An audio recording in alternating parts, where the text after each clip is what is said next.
Bonjour à toutes et à tous. Alors aujourd'hui on se retrouve pour un tutoriel All-in-One Photoro 2021. Donc vous avez vu la petite vidéo d'hier qui normalement devait sortir encore la semaine dernière. Et cela concerne bien sûr de l'endroit où j'étais. Je vais remettre encore un vlog ce dimanche comme je vous l'avais indiqué dans la description de la vidéo d'hier. Si vous ne l'avez pas vu, n'hésitez pas à aller voir cette vidéo bien sûr. Et vous allez voir un petit peu de quoi il en est, d'accord. Dimanche, je vous fournirai d'autres informations. Je vais vous fournir d'autres tutos par rapport à cette sortie photo, bien sûr. Alors là, ici, je vous donne un petit indice parce que dans chaque vidéo, dans chaque tutoriel à partir d'aujourd'hui, puisque dimanche, je vous donnerai quelques indices et lundi, je vous fournirai un peu la réponse. Pour l'indice, il suffit de vous concentrer un petit peu sur cette partie-là de l'image, d'accord. Ce ne sera pas cet endroit-là, un autre endroit. Cela constitue un des endroits de cet endroit, parce que bon, cet endroit se constitue de plusieurs kilomètres, bien sûr. Alors, sans plus attendre, on va aller dans le tuto aujourd'hui. En ce qui concerne All-in-One Photoro 2021, j'avais fait une petite mise à jour avec les petites choses qui changeaient dans ce logiciel, bien sûr. Je vous invite à aller voir la vidéo. Bien sûr, en ce qui concerne la description des fonctions, etc., il n'y a pas grand-chose qui change par rapport à la version 2020. Donc, je vous renvoie à ma playlist aussi également de la formation complète All-in-One Photoro 2020. Vous aurez tous les renseignements nécessaires pour vous en sortir avec ce logiciel qui est All-in-One Photoro 2021. Les ressources, donc, je le rappelle, de All-in-One Photoro 2020 sont les mêmes pour celui-ci, à part quelques petites choses, d'accord, qui diffèrent. Donc voilà, je renvoie sur cette playlist. Alors, on va post-traiter aujourd'hui cette photo. La chose ici, bon, au niveau de la composition, je me suis un petit peu amusé là. J'ai découvert ici un point où prendre une photo pour avoir justement cet angle-là.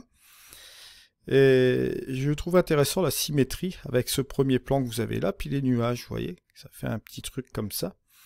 Je me suis dit que j'allais m'amuser avec ça, avec le grand angle, et chose que j'ai faite ici. Alors, sans plus attendre, on va un peu post-traiter cette photo. La première chose, ici, vous avez le All-in-One standard, vous avez les différents modes ici de profil, et ces choses-là. Si je veux aussi, j'ai aussi les profils de caméra. Il y a aussi le standard qui est complètement plat dans les profils de caméra, mais je préfère le All-in-One standard qui me donne déjà des couleurs assez plaisantes, d'accord. La chose qu'on va faire aussi ici, c'est que je vais rectifier un peu la brume, juste comme ceci, pour donner un petit peu plus de bleuté ici, et même au niveau des couleurs là, c'est vraiment pas mal du tout. Alors, je vais tout simplement aussi, au niveau des ombres, dégager un petit peu l'image comme ça, vous voyez, ça donne tout de suite un résultat assez plaisant. La chose aussi, c'est que je vais effacer ces deux petits points que vous voyez là.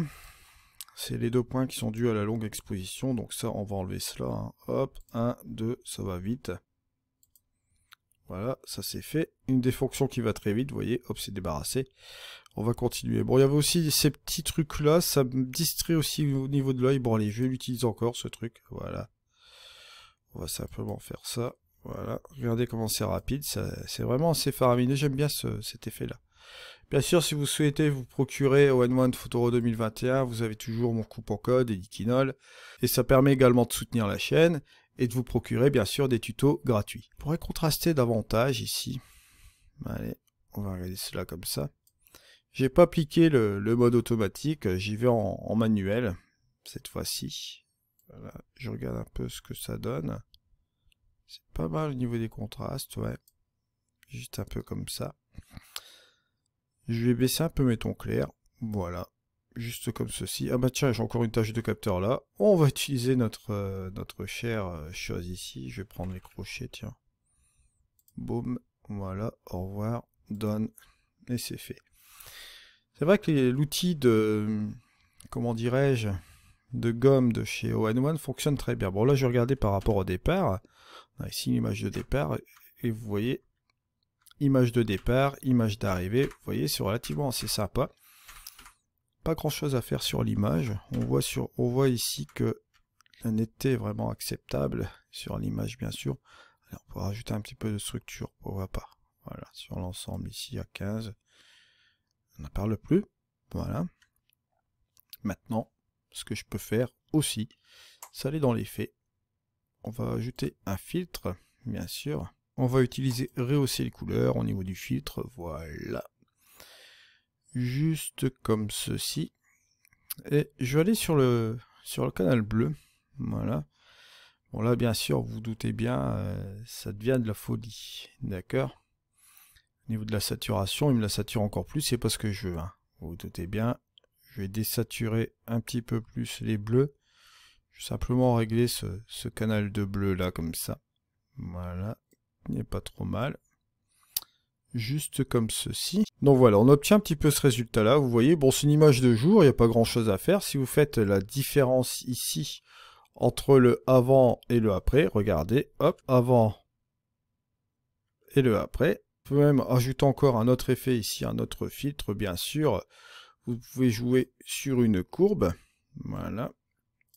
On va aller appliquer un petit contraste léger sur l'ensemble de l'image, comme ça, voilà. Juste comme ceci. Voilà. Et bien comme ça. Si vous faites la différence, regardez, hop, avant, après. Voilà, on a quelque chose d'assez plaisant. Et voilà où est-ce qu'on en arrive avec cette image-là. Bon, vous voyez là, bon, ici on a le avant. Et on a le après. Ça ne sert à rien d'aller trop loin avec cette image-là, avec des masques de luminosité, etc. C'est une image, comme vous voyez ici, de plein jour. Il suffit simplement de saturer un petit peu les couleurs, etc. Vous avez tout l'ensemble qui est juste là. Et si vous faites la différence, regardez, ici, entre le avant, on a une image qui était quand même relativement plaisante, vous voyez, avec du bleu, ciel bleu, etc. Mais regardez, ici, hop, on a donné un petit coup de punch comme ça, rien qu'avec deux ajustements. Deux ajustements, un petit développement léger sur, bien sûr, les tonalités que vous voyez ici. D'accord, un petit peu de structure, etc. Bien qu'ici, qu'on pourrait même réduire un peu cette structure, voilà. Je vois qu'à 7, ce serait amplement suffisant. Vous voyez, juste comme ceci. Voilà, je vous remercie de m'avoir suivi. On se retrouve pour un prochain tuto. C'était Eddy. Ciao!